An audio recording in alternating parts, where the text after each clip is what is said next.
right, boys, we're back for another round of this podcast. Um, Off a wild weekend of Nashville. I wouldn't say wild for Kentucky basketball, and we can get into that, but like us three boys went out on the town. So we'll lead. We'll kind of hit that point in a little while, but kind of tease that is where I'm looking for. But guys, how are you all? How are you recovering from the weekend and outside the SEC tournament and a weekend down to Broadway? How are you all doing on this Monday night? Man, I saw producer Tim on Broadway. I was like, "Hey, let's go.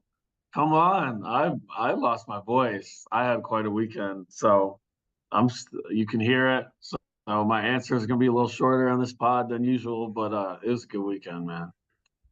Yeah, I mean, it was good. I got some good courtside photos and everything, but wish I could do it for a few more games. But that night that was the night we went out to kind of forget about the game, have some fun, since the media doesn't really get to do that much. So it was still a good night, I'd say. Ah, guess we're gonna have to get right into it, aren't we? I think So, so. Friday night.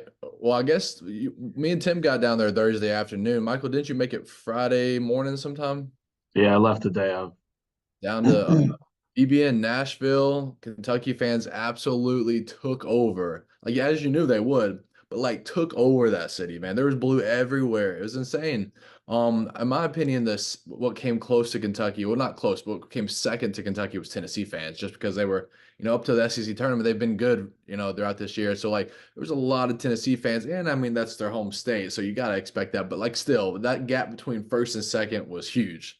None of them still came close to Kentucky. And you know, once Tennessee lost or Friday morning, I kind of did my dance on them as well. Watched them all leave.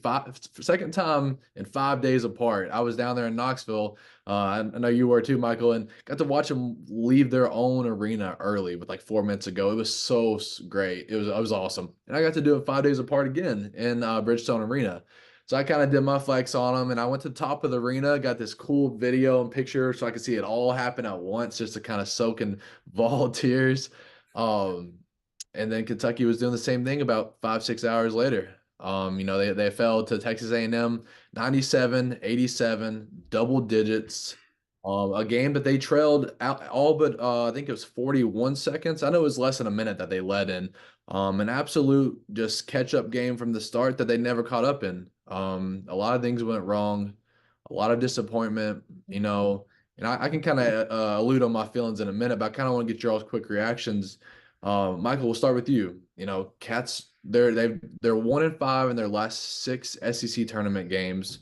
A tournament that Cal used to run the tables in. He was 23-3 in his first 26 games there. Now he's 1-5 in the last six. Um, what are your thoughts on that, man? It was I hated to see it. Well, it was what we were talking about, after the Tennessee game, where when your coach says this tournament doesn't matter, it's the big one that matters.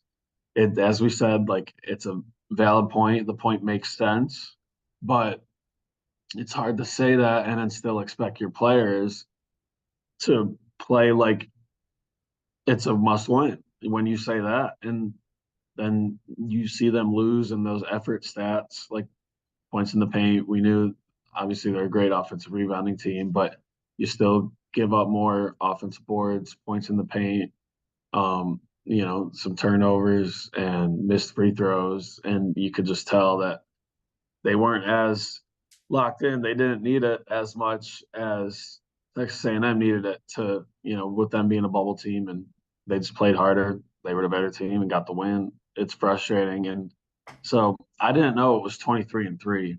That's wild. That record is pretty remarkable. I think, It was.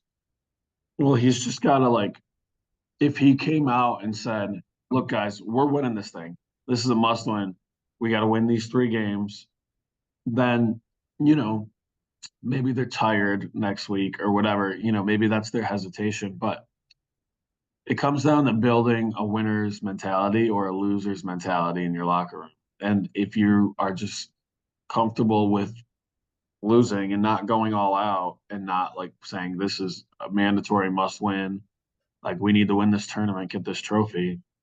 And it's just kind of embracing a little loser's mentality. Like you need a winner's mentality in your locker room in March. And if you're gonna give off the vibe that it doesn't matter, it's kind of what's gonna happen. You're gonna lose. Yeah. Tim, I know you were right courtside, and I mean, thankfully, one thing I like about the SEC tournament is media gets to sit right on the floor. So outside of the games that I get to take pictures, like Rep Arena, we're up there. It's still a heck of a view, but like SEC tournament, you got great access, the whole 9 yards. But Tim, you were right under the goal right there. I can definitely say, in my opinion, from watching the warm ups, I thought the players were ready to go. I thought DJ Wagner, I mean, he was out there getting hype, and I know they do that a lot, but like I didn't see any looking over it. I didn't see anything I definitely thought the players kind of were there. I know Cal wasn't, it doesn't think it's important, but I thought the players were like, we're here, let's win this. Tim, you were right there under the goal. What were your kind of takeaways as you watched it unfold, feet right in front of you? I could agree with that. They did seem pretty hyped up before the game, but I would say as the game went on, their body language definitely changed. They did not seem like themselves, and I was gonna kind of compliment you, Michael. I think Trace mentioned this to you, but you were asking Cal kind of the hard hitting questions there during his presser. As you mentioned, you asked him, how are you going to sit there and say, this doesn't matter and expect your players to have that same sort of mindset? And I fully agree. To sit there and say it doesn't matter is fully a loser's mentality, like you're saying, and that's something you do not want to have going into the SEC tournament. And I personally think game experience kind of outweighs practice. They may be tired, yes, but I kind of fear that this what I mean, it's almost a week. I'll just say a week's time with not playing will kind of affect us going into March.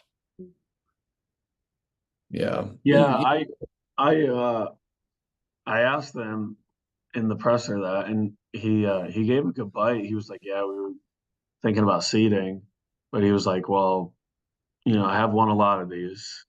It's like, yeah, you have.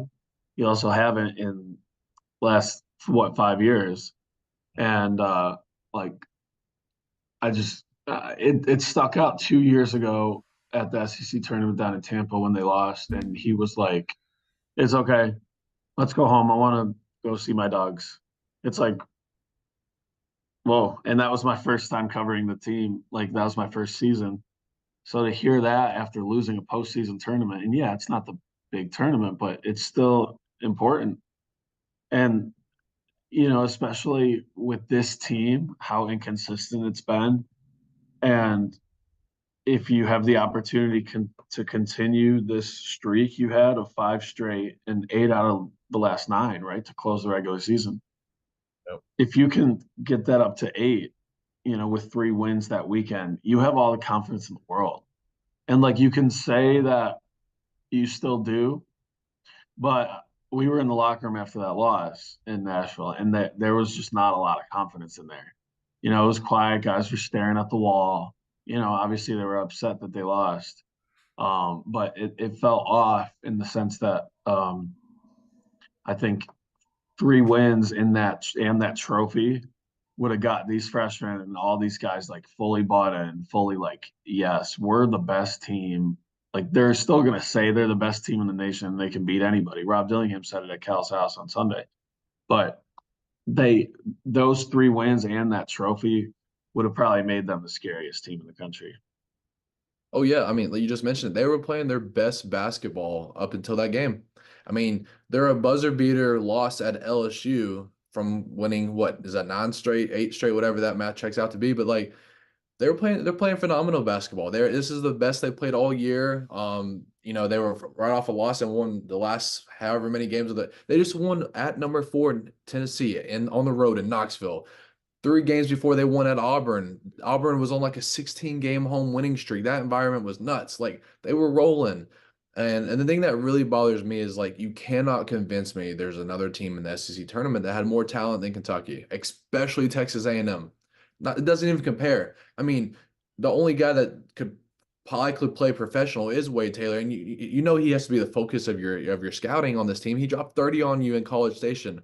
Well, he dropped 32 on you this time. So whatever you had for him on your scouting report didn't work. He had a field day. I think he had almost 20 around halftime. Like he just went off in the first half. Kind of cooled off in the second half, still dropped 32, led the entire game. Um, so whatever they were trying to do for him did not work. And then kind of look at Antonio Reeves. He had 13 points. That's guy averages 20 a game. Things just did not go well for Kentucky, and there was a lot of things we could take away from this.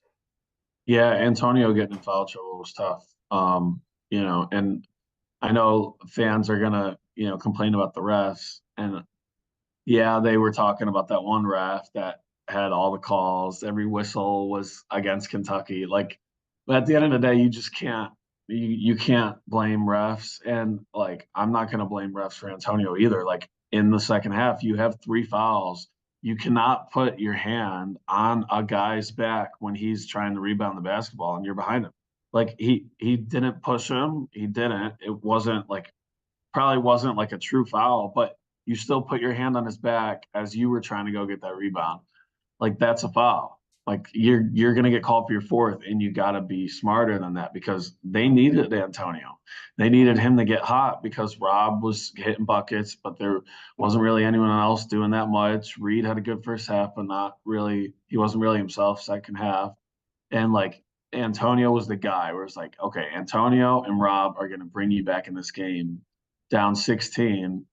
Um, and then they clawed back to like 8, but then Antonio picks up his fourth. I don't know where that happened chronologically. I would have to go back and look when he picked up that fourth, but um, that's tough. You need him. You need him to score 20. Basically, that's what has been working. And yeah, that's a good point about Wade. Like he was getting wide open looks, from deep. Like I don't know how you don't trap him. I don't know how you don't double him after he hits one. Once he hits his first, it's like, all right, we're not letting this guy cook.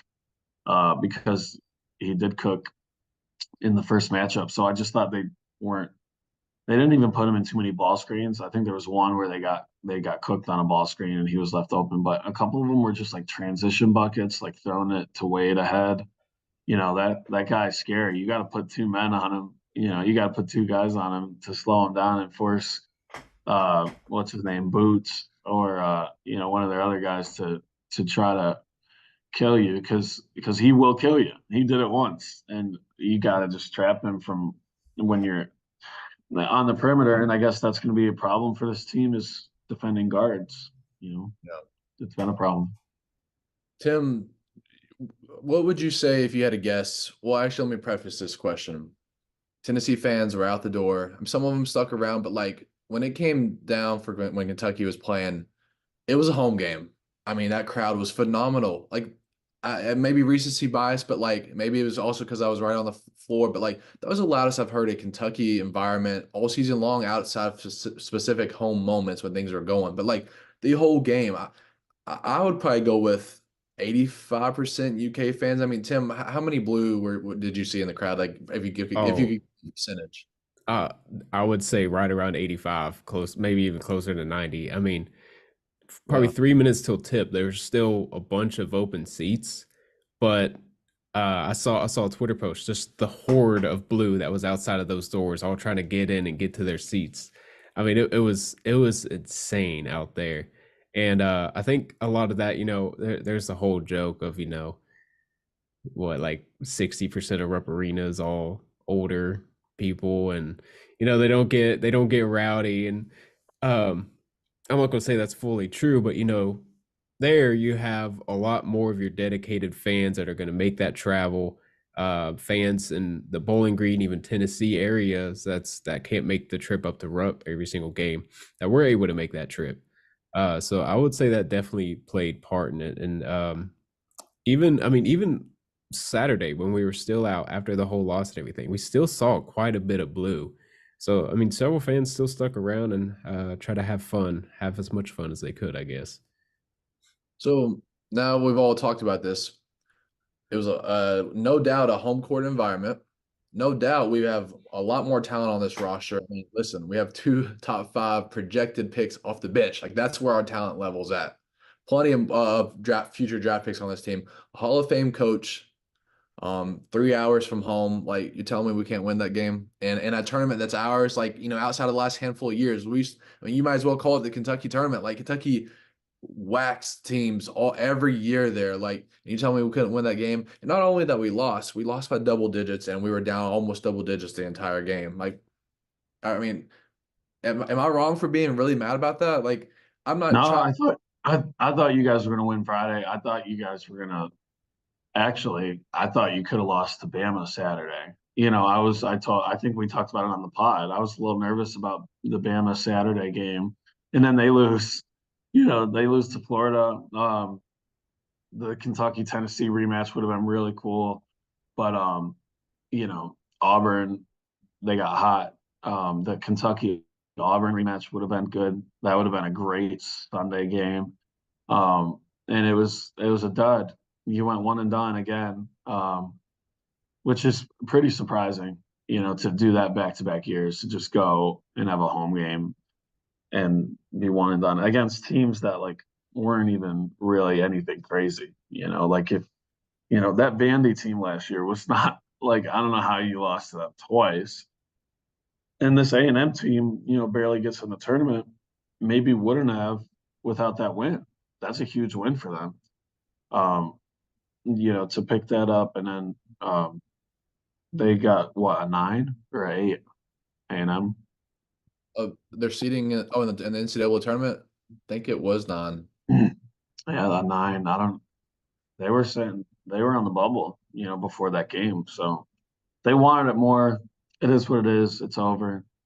I think we know the problems with this team. Like, the problem is you give any team confidence that if they just get hot, they can beat you. Oakland can just get hot, and like then it could just be over. Then it's St. Peter's again. St. Peter's got hot.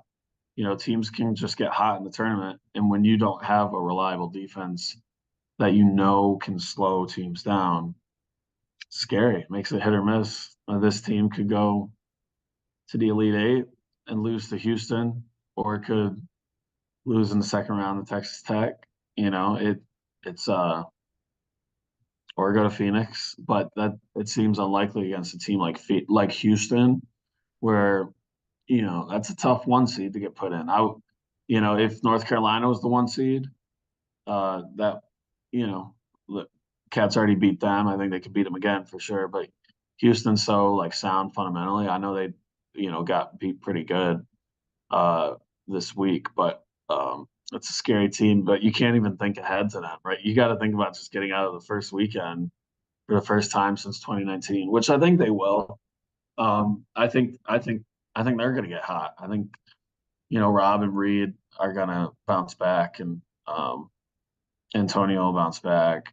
I think you'll probably get like a surprise big game from one of the bigs, and then you'll be good to get out of the first weekend. But we'll see.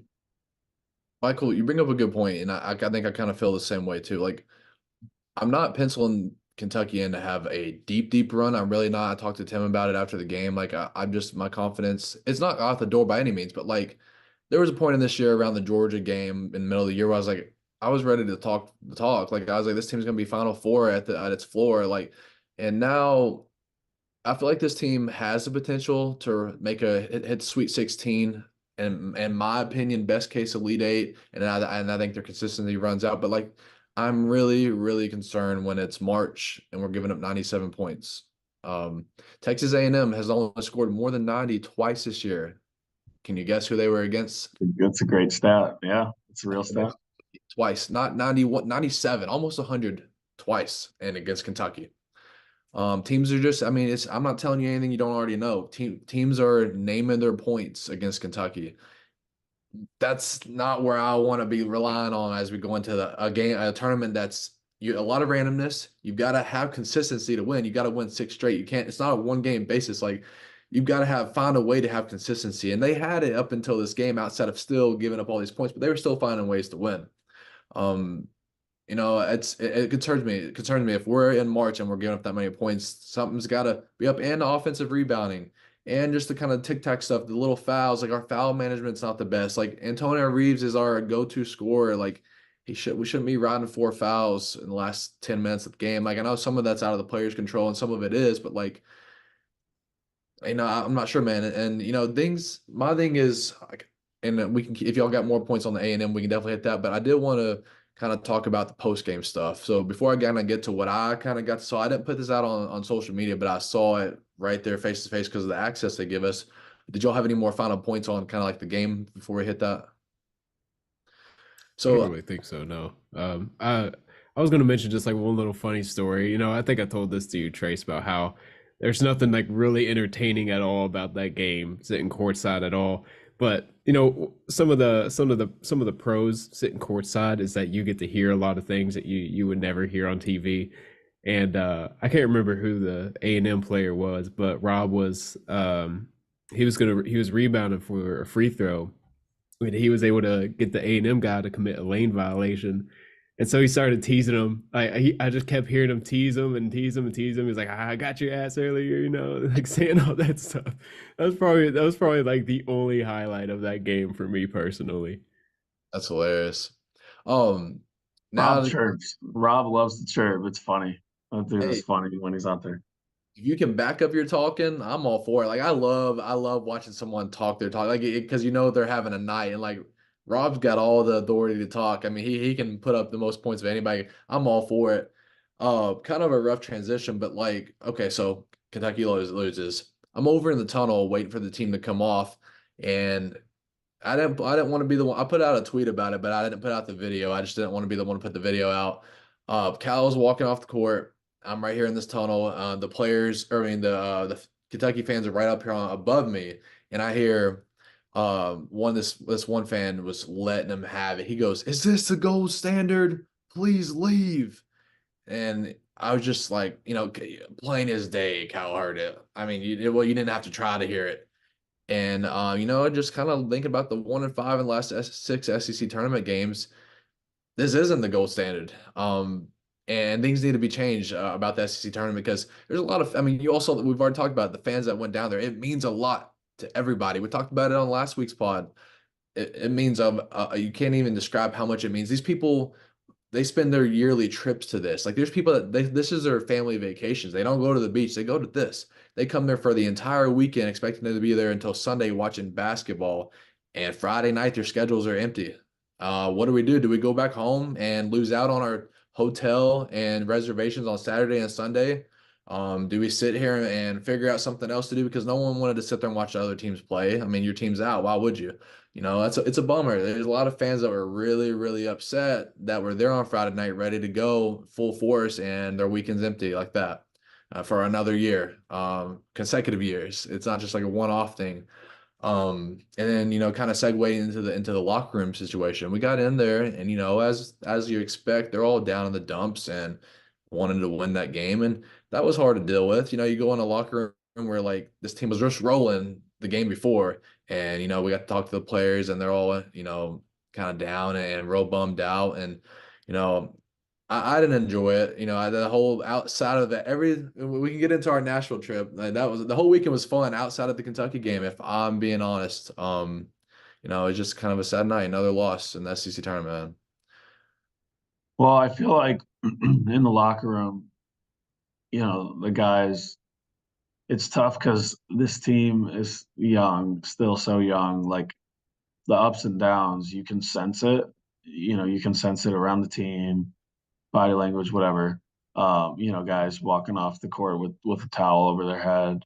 Um, but I wish, maybe it's up to the, upperclassmen to step up a little bit more. Antonio, he's more of like a quieter guy. He's the leader, but he's quieter. Trey's kind of quieter too, but those guys are good leaders, but maybe it's that, the ups and downs, the lack of confidence.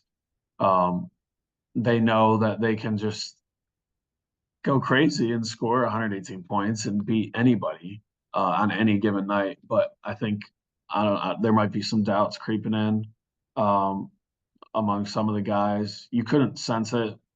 They didn't say anything like that when you were talking to them. Everything they said, that wasn't clear, but you can just kind of sense it. They're young and a little unsure about what they are still. They by this point in the year, you need to have your identity set, and I think it's still like a little too malleable to where there's not really too much that you can hang your hat on and know what you're getting in every single game. You really don't know with this team, and it could help them in a scenario like this where the tournament, quick scouting, unfamiliar opponents.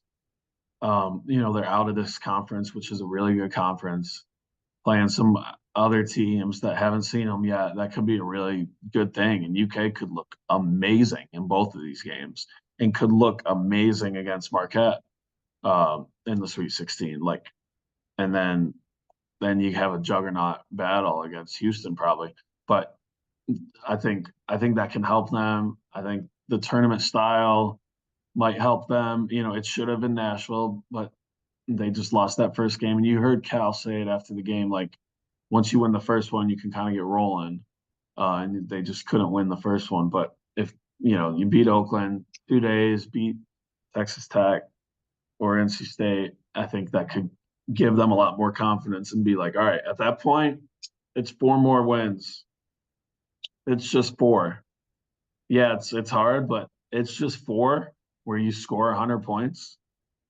If they feel like they know they can do that, then it'll give this young team confidence. But there's some big moments ahead, so they need to be strong, and the upperclassmen need to help them out. But they haven't been in those environments either. Antonio Reeves played in 2 tournament games last year. That's it. Trey barely played in much.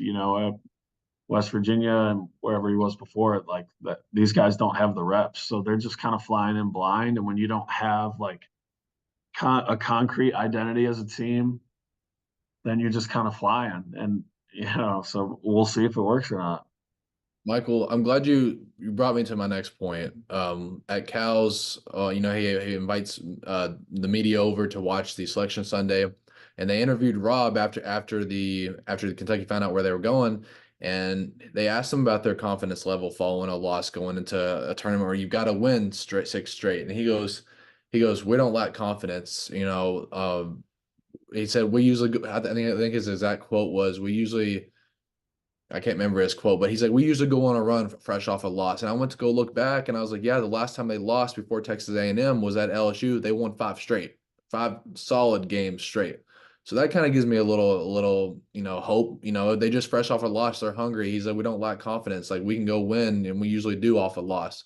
So, I mean, I like that at least they're not afraid of the moment, and they're not kind of having a hangover from the Texas A&M loss. Hopefully they move on past it. You know how these guys are. This year flies by as freshmen, and you can just move on from game to game. So hope they figure that one out.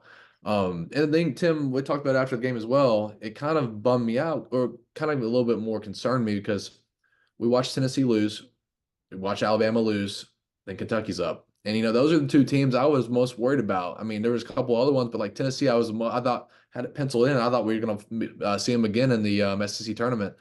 They lose Bama, and it opens up for you. You just got to kind of worry about Texas A&M, the team you're playing, who's beat you before, but surely you can come out and beat them again. Maybe Florida, maybe Auburn, even though you're fresh off of just beating them.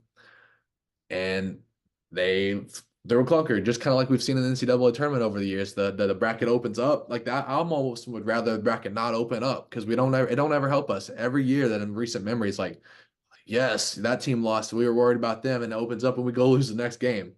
So that was a little bit of concern for me too. And they went out and did that exact thing.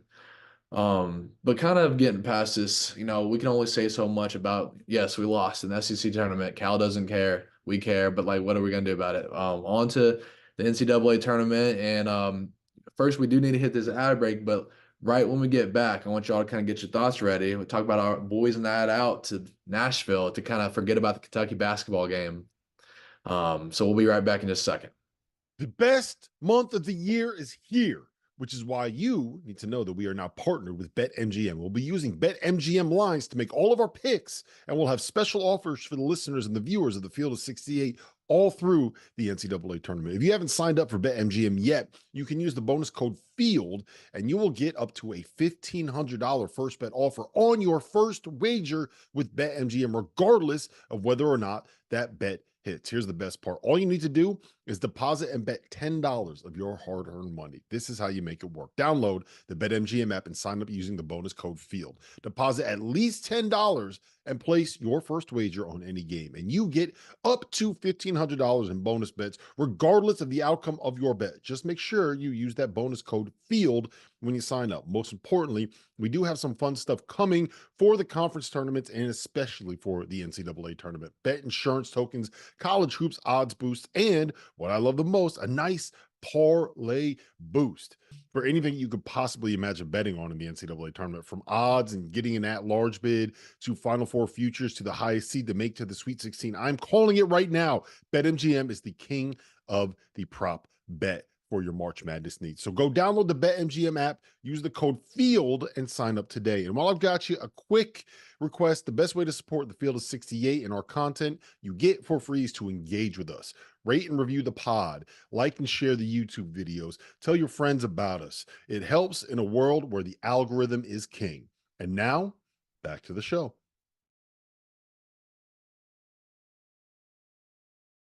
All right, we're back.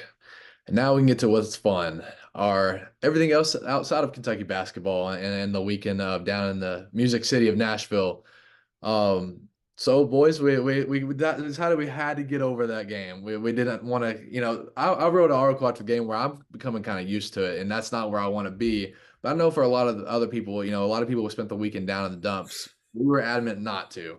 We decided to go out to the big city, on the big road of Broadway, to go see all the country bars and the music and all the Kentucky fans out there. There was a bunch of them mingling around and meet some people. And so first, fresh off covering the game, we hit the town, and Michael's still in a suit. He's walking down there in a suit and a tie. I mean, without the jacket that goes over the top, but he's all dressed up. Me and Tim we're in our kind of more casual, laid back. Let's get into it. Where do we start off first? It was Kid Rock's. No, it was what was it? Central. Yeah, yeah, that's where we went to first. Had some drinks, went out there with a big group of people. Michael, what's your kind of memories of that night, that first night? Oh, well, Kid Rock's is amazing, obviously. But Honky Tonk Central, I think I'd only been once before. So, that was a cool spot. I didn't even go upstairs. I think that's got 3 levels to it, but we didn't even go upstairs. I think we just stayed down, got a few drinks, and then went to Kid Rock's. There was a line. Man, it was bumping. Broadway was bumping for sure. There were so many people. Yeah, Tim, we all had some drinks, had a bunch of media friends, got to kind of really go out, got to meet Jeff. How do you say his last name again, Michael? Oro from ABC. I always mess it up, but I've not got to meet him before. He seems real cool, and a bunch of other people that you all work with, in the TV station. But Tim, what's your takeaways on the big night on the town? Yeah, I mean, this was really just my first full year as a media member, so it was pretty nice to actually get out there and get to know some more media members, kind of outside the whole media perspective. And yeah, I mean, it was a fun night. I'm glad we were able to get out there and have some fun after a loss like that. And me and Aaron Gershon were kind of talking, just saying like, oh, we just need to forget about that game and just have a fun night before March comes. Yeah, Michael, you remember Feathers? Remember what was that? What did she have on there? She was the one with feathers everywhere. Yeah, there were feathers. You met some fantastic new friends. And Some stuff we gotta keep off of the pod. But we details. we met some fantastic friends. And yeah, man, that crowd was electric. The band was electric. Nashville never disappoints. Broadway never disappoints. Ain't it crazy how much goes on down there? Like oh my gosh, I mean, there's 40 something different. Like each building's got 5 or 6 floors, and there's a concert on every single floor. And there's thousands of people. And just it blows my mind. Like there's endless things. You can just go bar hopping the whole night and hit 10% of the whole place. And it's good music, good people. Everybody's in a good mood because they're all out of towners, it was spring break. I just found that out when we were down there. I was like, I met these people, all these people from all these other schools. I'm like, why are you all here? Like, what's going on? Why is everybody here? They didn't give any crap about sports. They didn't know the SEC tournament was going on. I thought, how we are, we get obsessed with this. I'm like, who'd you come here to watch? What team? What are you talking about? They're like, we're on spring break. Tomorrow's St. Patrick's Day on Sunday. I didn't know either of those two things. I told you I'm sometimes hide under a rock, so I had no clue that any of those things are going on. But then Michael, we had a good time Friday night, and then you had to, I think, head back to Chicago on Saturday. But me and Tim got convinced. We decided to go catch a couple games on Saturday at Bridgestone Arena before we headed out. I mean, we had passes to go there. I had no whole lot else to do back at home, so we caught a couple games. Kind of thought about, reflect on Kentucky's thoughts again, while we were sitting there. But then we got convinced to stay out in Nashville for one more night. And we've kind of talked about a little bit off the podcast, and we'll kind of have to continue some of those. But Saturday night might have been even more wild than Friday. I just kind of got to go out and meet some people. And poor Tim, he's not poor Tim. I'm actually jealous of him. He's got to get married soon. He kind of stayed off in the corner by himself. But I kind of went. You make me sound like I was like some creep or some loner in the bar. Oh, no. What I'm trying to say is Tim's a loyal dude who respects that. He's got him a girl at home, and I was so envious of that. But for me, being single, it was a wild night. We got to meet a lot of people and kind of got to shake a lot of hands. I was wingman that whole night, but yeah, we got to meet several people. I met somebody from United Kingdom. He was here studying. I think it was cybersecurity. I don't know where he was going to school, but he was in town, so that was pretty nice. But yeah, I mean, it was still a fun night. Got to go out and kind of just dance the night away, forget about the game again, and because I mean, we knew we had one more night, so I guess go out with a bang.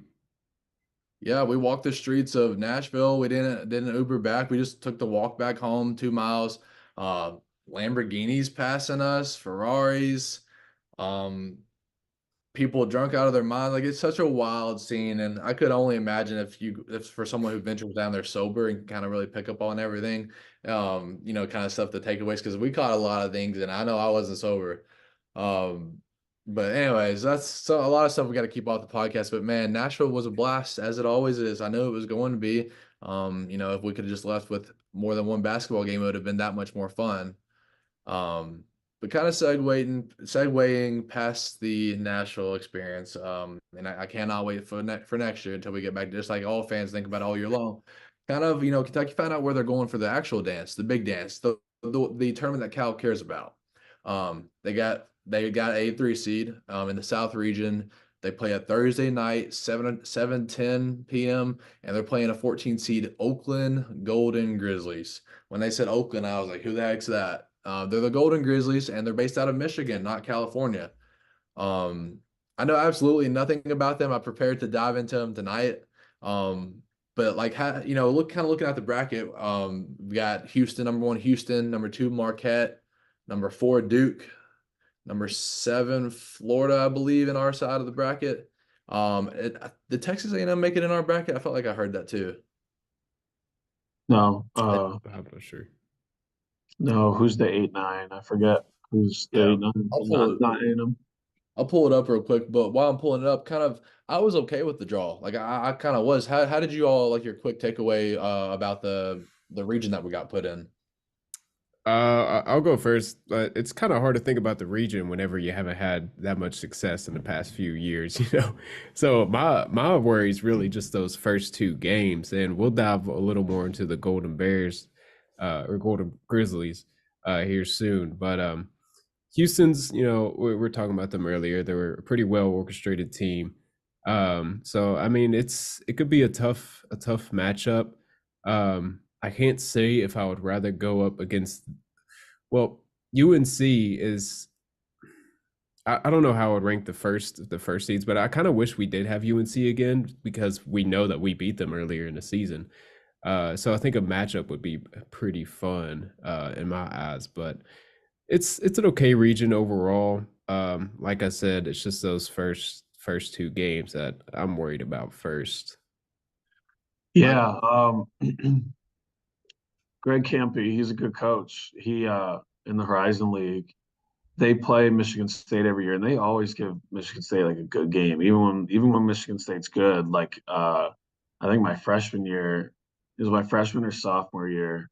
Um, might have been my freshman year with like Denzel Valentine, Bryn Forbes, Matt Costello. That was a really good Michigan State team. They were the 2 seed and then lost to Middle Tennessee State in that crazy upset. But like Oakland almost beat them. They had a dude, Kay Felder, good like small guard. He had a little bit of time in the NBA. So, there's not a lot of talent in the Horizon League, but like Detroit Mercy and a lot of teams that aren't too good. But Oakland's got a solid culture there. Greg Campy's been there a while, and then Cal. I heard Cal saying that he's pretty cool with him. He's known him for a while.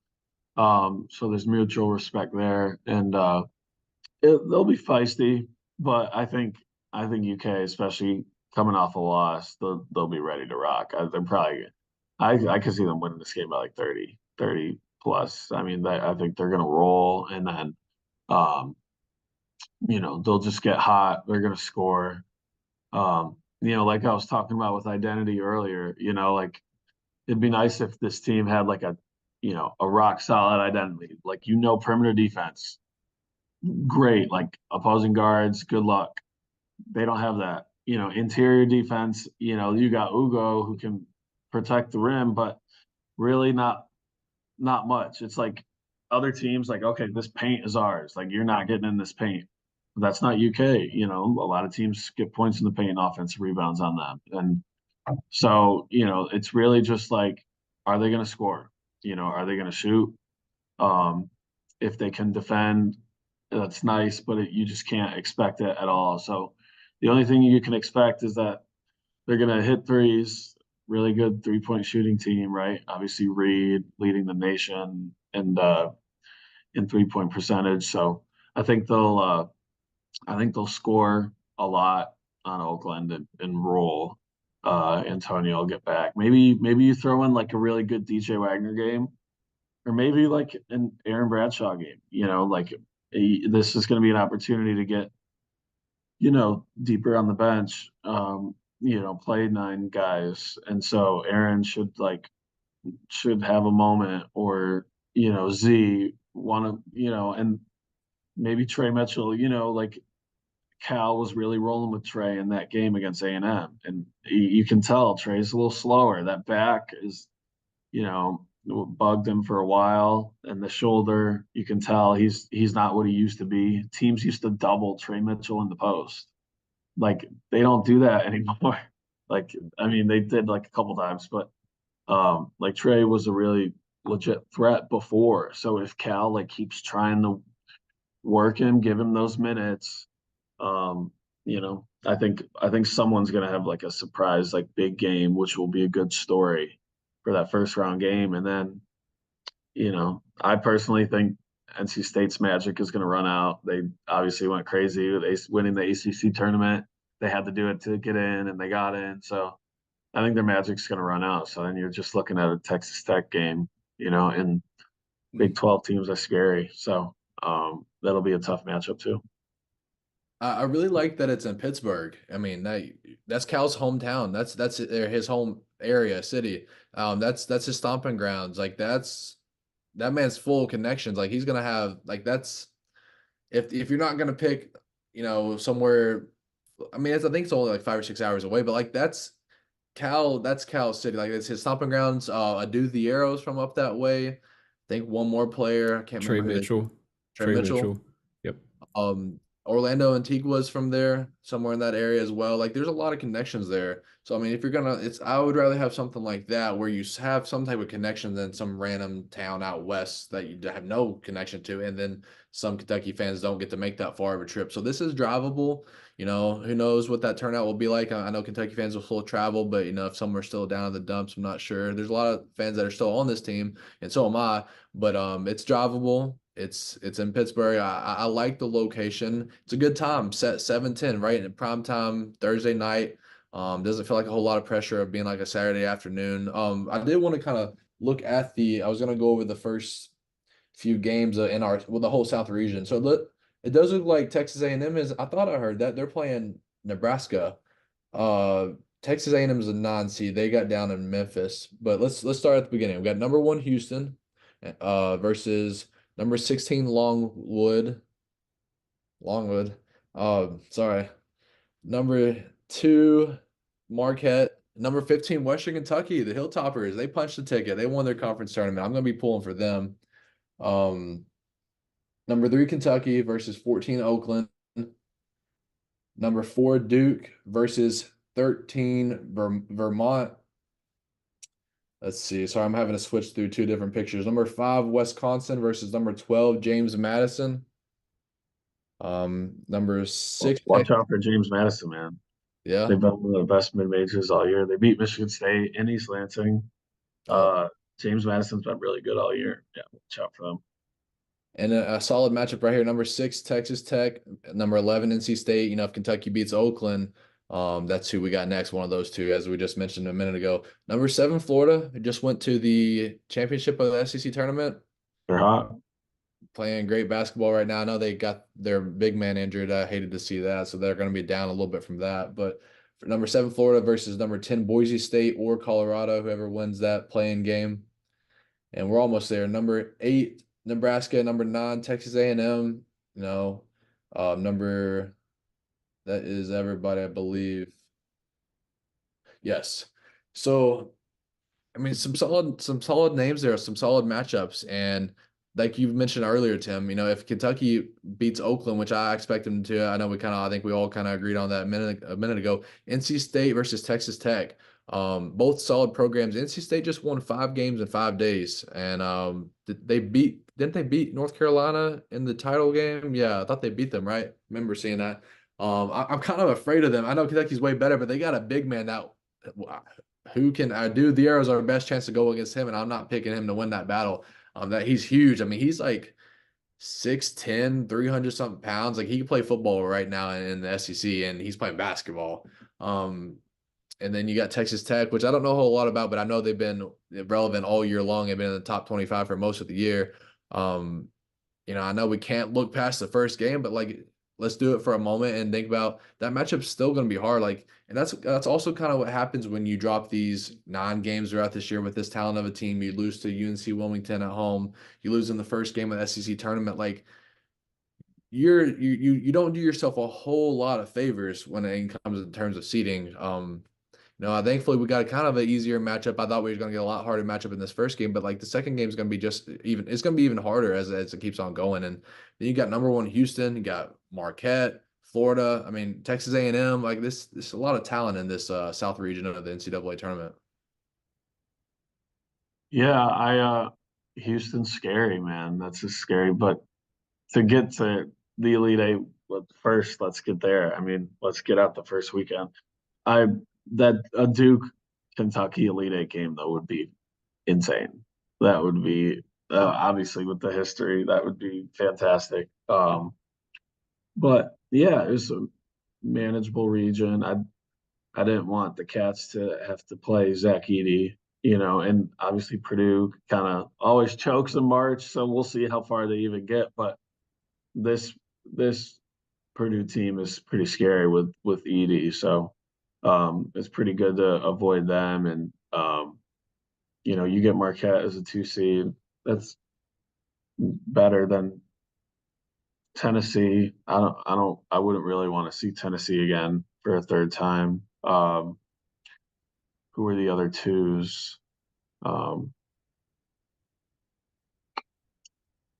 are the other 2s? I'm blanking now. I gotta pull up the bracket, but I think Marquette as a 2 is pretty manageable. But yeah, as Tim said, we are jumping ahead too far because Texas Tech could certainly knock them off. But I don't know. I think they're gonna be. I think they're gonna come out hot. They'll roll Oakland. And then this is a big moment for the program for Cal, and you got to get out of the first weekend, first time Have since to. since 2019. So I think they will. I I have confidence in them. But you got uh you got Tennessee and then Arizona. I'm not really big on Arizona. Iowa State's good. That would have been a scary 2 seed, Iowa State. So, um, what do you guys think about UConn? I really don't like a lot of people are having them to repeat. I don't know if I see it. I'm glad we're avoiding them. I said that a couple weeks ago. Like that's one team that I don't know if Kentucky can be. I'm more high on them than you have, but I've kind of caught a couple of big time games they've had this year, and they were dominant in them. I've not only watched probably like 3 or 4 of them, but like UConn's been up, I think in the top 10 all year long. Like they've been up, like they've been as relevant as anyone all year long. I think they've Yeah. only lost what 3 games maybe or something like that. But UConn, that was the one. Like, if you had to tell me who do you want to avoid the most, that's who I was going with. I'm glad we avoid them. Tim, kind of looking at our region real fast. Like, is there a team that you're concerned about, or like what's the good and bads about our region that you kind of after getting a glimpse of the South region? I mean, I'm an overthinker. I don't know if you ever heard that about or noticed that about me. So it's gonna sound weird, but I'm over here looking at the season totals or season stats for the Golden Grizzlies, and I gotta say, it opens my eyes a little bit because Terry Townsend might be a name that you've heard. He seems to kind of be their facilitator in a way. He leads the team in almost every single stat. But if Kentucky loses this game, it's going to be because of this guy. I think his name is Jack Go Hike. So I'm looking at his season totals and field goals made. He has 125, and 3 pointers attempted is 121. So 4 of his total field goals made this entire season were not threes. So this Yeah. guy's a shooter. Yeah. So if they lose that game, it's gonna be because of that guy right there. Man, there's no excuse for dropping another game like this. Like Kentucky needs to roll this team and keep building on their confidence and get back in the win column because there's so much pressure on this run. And it ain't and I feel bad for these players because it's not their fault. You know, it's more of a Cal pressure and his legacy, just not trying to eat away at how good he was in his first half of these years. But all these players are the ones that got to fight through all that. And again, back to the point I've been hitting on all year, the talent difference between these two teams don't even come close. Not even close. You'll never hear about another guy on this Oakland roster again, and outside of this game, this is going to be the biggest game that any of them ever played in. Go out there and assert your dominance. Show put up a million points. They've done it on the road and at home this year, and they played honestly better on the road. I cannot think of any world where like it's okay to lose this game. There's no excuse for it. Cal just said last night, he's like, I don't have no pressure. What do you mean? He's like, yeah, we've won a lot of these games. That was his exact word. A lot of these games in the NCAA tournament, and he just said, we're built for March. Let's go out and prove it. Those exact words. Those are his words. He said, we're built for March. Let's go out and prove it. Let's see it. Don't drop another first round game because this fan base is going to be very, very toxic. It's going to be a very miserable offseason if you don't get out of the first weekend. I was wondering. I'm looking at James Madison right here, 31-3. When was it? They made it to like the Final Four, like several years ago, didn't they? Quite a few years ago. I mean, I don't know. I want to say James Madison did. I think you're thinking of George Mason. That's what it is. Oh yeah, that's what it is. Similar. You're right. You're right. You're right. But yeah, Somewhat close there. no, it's been a big year for James Madison. They just for football, they had college game day, right? So they're pumped up. Yeah, I don't. Wisconsin got hot there in the Big Ten tournament too. So, um, and then Florida, I wouldn't really want to see them again. Clayton dropped dropped how many on your head, including the game winner. Or was it the game tying shot and to send it to overtime? Yeah, He hit it game over time Reed. shot. Yep. Yeah, Reed was too late closing out. That dude cooked in the second half. And then that game in Gainesville was close too. So, but man, at this point, everyone's good. But so is UK. Those boys are good. Um, you know, I hope DJ kind of is more aggressive, and I hope Reed just takes over more control facilitating. I want him to be just like he was at Tennessee. Just rolling, um, facilitating. It seemed like he just took command of the game on both ends of the floor. But especially like on offense, I feel like um, they stuck with DJ like a little too much in the A&M loss. I think like Reed and Rob should be the guys that are facilitating. Rob, his ability to maneuver pick and rolls is like really impressive. I think, he should be running every pick and roll, and, Reed too. So I think they know that works, and that will get them offense, instant offense. Um,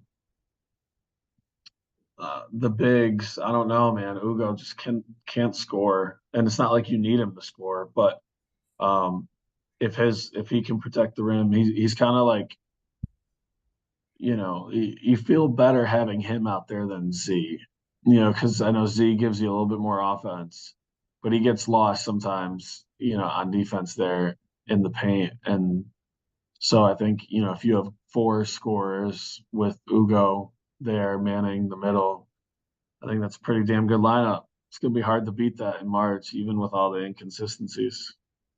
Cal just said last night he's got a couple of tweaks left, is what he said, and he said he might bring out 2 7-footers to. He said he knows it's going to decrease the offense, but he thinks it's going to protect the rim and make it a lot harder for teams to score. How do y'all feel about that? 2 7-footers? It just didn't work before. He tried it, once Z came back, and then but like Aaron never was comfortable with it. It's like it would have to be Z because he at least has the ability to space the floor a little bit. He has a 3-point shot threat where like they have to respect it a little bit. But if you have like Aaron and Ugo in there, that's just, I mean, Aaron's made like what, 1 3, a couple threes. He's got a good little mid range game, but I don't see it. I feel like Ugo, that he can, be a good blocker there in the middle, and then Z comes in, and Aaron, well, he didn't play against A&M, or Two did he? minutes, Oh, 2 minutes. 2 minutes in a block. He got And Yeah, in that he and time. wasn't available and he yet. played like 3 minutes at Tennessee, like 3 or 4. That's it. So he's almost a zero now, which is pretty wild. But um, I don't love the two big lineup. I think he's probably not gonna do it. I think he's just kind of saying it anyways. If he does a two big lineup, it's gonna be for like 3 minutes, and then it'll just be Trey. And if he's counting Trey, I don't think he's counting Trey. I think he's saying the 2 7-footers, which maybe he tries, but I think he will keep rolling with the Trey and a big. That could work, and it would probably be Trey and Ugo. That works with your three guys of Reed, Robin, Antonio. I guess that's your best bet. Tim, I what's your thoughts was on the 7-footer two combo thing? I was just gonna say overall, I feel like it's a little too late to be making those type of tweaks. I think by now you should, you should be figuring out what works best for your team. I was just about you just I was that was my next point. It's March. We're still making tweaks. Like Yeah. I'm not a coach, but like it's March, man. The regular season and part of the postseason is already over. Why are we still tweaking? Like, why was this not figured out a month ago? You've had everybody available for a month, their last month. Like, it ain't like we just got somebody back. Like, why are we still tweaking in March? Yeah. If you wanted to make some tweaks, maybe you should have won some more SEC tournament games to make those Why tweaks not in. tweak it down there and get prepared for the thing that matters? Like, Yeah. but yeah, I don't love it either. If I was a coach, I think you're so top heavy with your guards and you can put up so many points. Ride with that. Don't try to make a tweak right now, like because you're trying to see if it will work. You don't know. We know we've seen proven what has worked time after time. Not the entire season, but most of the season. You got 4 impressive guards between DJ Wagner, Reed Shepard, Rob Dillingham, and Antonio Reeves. have three or the four of them in at all times, and that fourth guy switching in with someone, and just constant rotation. Let them all get as many shots as they want and get hot. And then if you can get Trey Mitchell, I mean, you got Trey Mitchell, Bradshaw, Z, and Ugo to switch out. Find somebody who's getting going and ask them to get you 10 points, 8 points. And another guy that switches out with them gets you 2 or 4. Like, that's all you really need from them. Have your other guys put up 75 points. You got four guys who could put up 25, 30 points a night. Like, let them cook, man. You know it will work. Like, don't be, why are we tweaking in March? Yeah, it's matchups too, because you need to give Edwards, his chances. Justin Edwards had a really strong last month of the regular season, and he just didn't do much against A&M. I don't know what he finished with, but it wasn't a lot. Uh, And him and Adu, really didn't do a ton, but both of those guys are really good wings that you want to have in March, especially if they're hitting shots too. Like, they can defend other teams' good wings, especially Adu. And Justin, I mean, his defense has gotten better too, but Adu's for sure. So you need him on the floor, especially because you're trying to get better defensively and not score 90 points. So, or not give up 90 points. So you need Adu and you need Reed to just lock in with Ugo. Like, having those three like strong defensive players can hopefully cover up, what you're missing with, Rob a little bit defensively, um and then whoever would be your fifth, if it's Trey, who's as we've seen, kind of slower. So that's why pairing him with Ugo to protect that rim helps. We'll see. One of my takeaways last night from watching all the selection show stuff was a lot of the national media they were still picking Kentucky to go pretty far, farther than I think the local media is. At least I can speak for myself. Like, there's a lot of national people like Dick Vitale has Kentucky winning it all. Um, Jeff Goodman has them going to the Final Four or something like that. Um, Seth Greenberg has him go to the title game and losing to UConn. Like, there's a lot of the national media people are still pushing them to go farther than us. So that's always. I mean, at least everybody's not down in the dumps on them. And not to let me backtrack on that. I'm not down in the dumps. Like, I think they can. I just have their ceiling being the Elite Eight. So that's always good to see. One thing I did want to kind of laugh about real quick is y'all see who Tennessee's playing? St. Peter's. And Oh, it's the same that exact seed. It's a 2 and a 15, just like we were. yep. That would be Has such a refresher. St. Peter's has they got some damage to do. They got a statement to go put out. And did you imagine that? Oh, Rick man. Barnes chokes in March. I'm gonna be sitting face in front of the TV watching that one. That Would would be be wild. something to see. Yeah. Definitely. That would be wild for sure. Yeah, I think I'd be nervous about Houston. I like seeing the national guys put Kentucky in there, but um, I've also seen a good amount pick Houston, and I mean, like, they're getting what, 10 steals a game. That's a lot, and only less than 9 turnovers a game. Like, that's better than UK. That was up to where like UK was when earlier in the year when they had the best assist to turnover ratio in the nation. And they lost that, but Houston's good, man. Hey, did you see Houston in they are really good, and this was a clunker, but like, did you see them in that championship for their tournament? I mean, for their conference, their championship game? Yeah, they laid an egg, but That was me and Tim watched it in the hotel room. We're like, everybody's gonna be watching this of how to beat Houston because something went wrong for him there. And I know I've been hard the whole time on Cal and losing this game, but like, if anything, and this ain't an excuse, I'm just kind of playing devil's advocate. Duke lost their conference first game of the conference tournament. Tennessee, Kansas.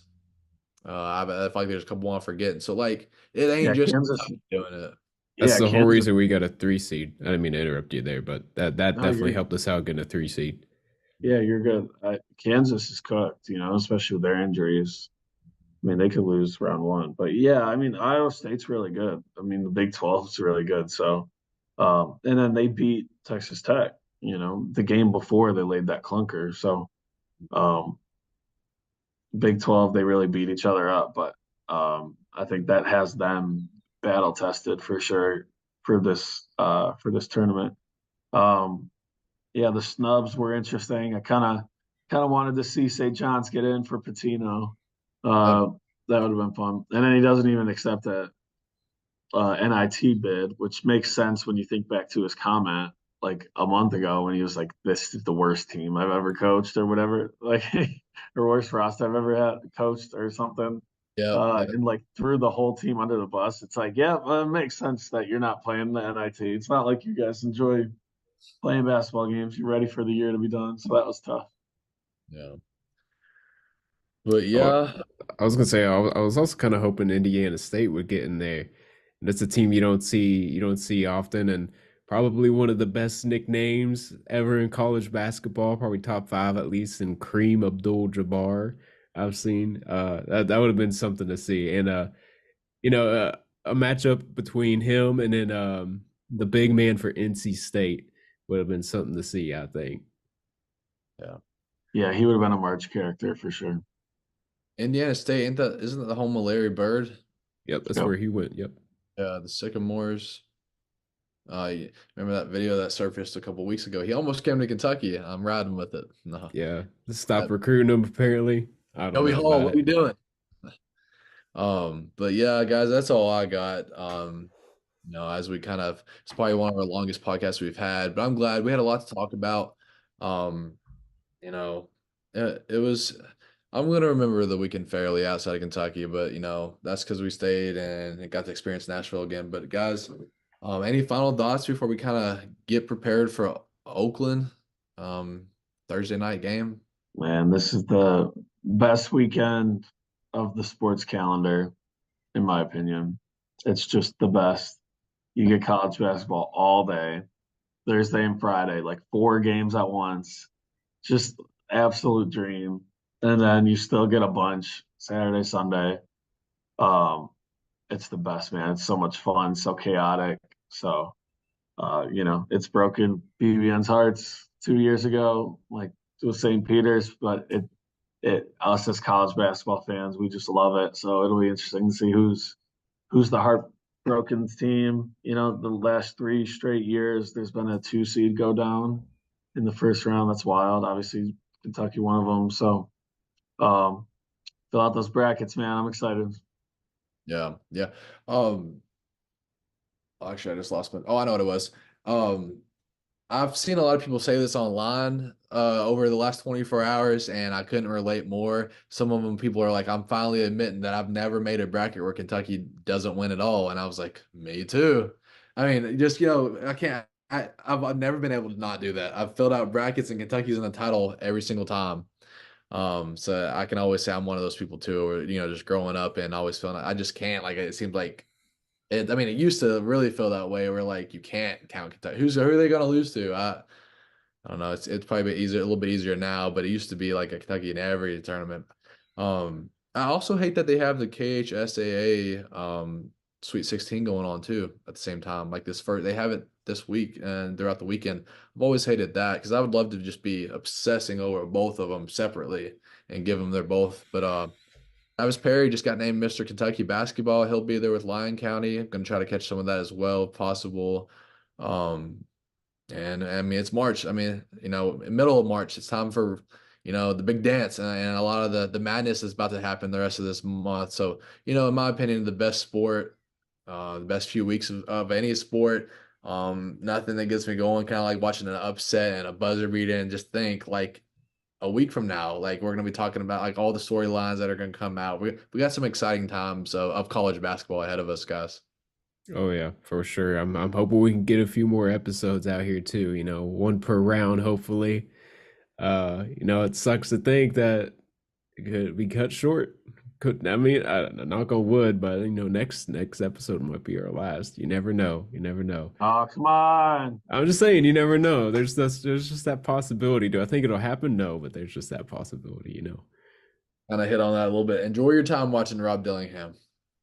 Our games are limited, okay? And Reed Shepherd, our games are limited with those boys. But yeah, we got another pod under us. Let's just push it. Let's make it happen. Oh yeah.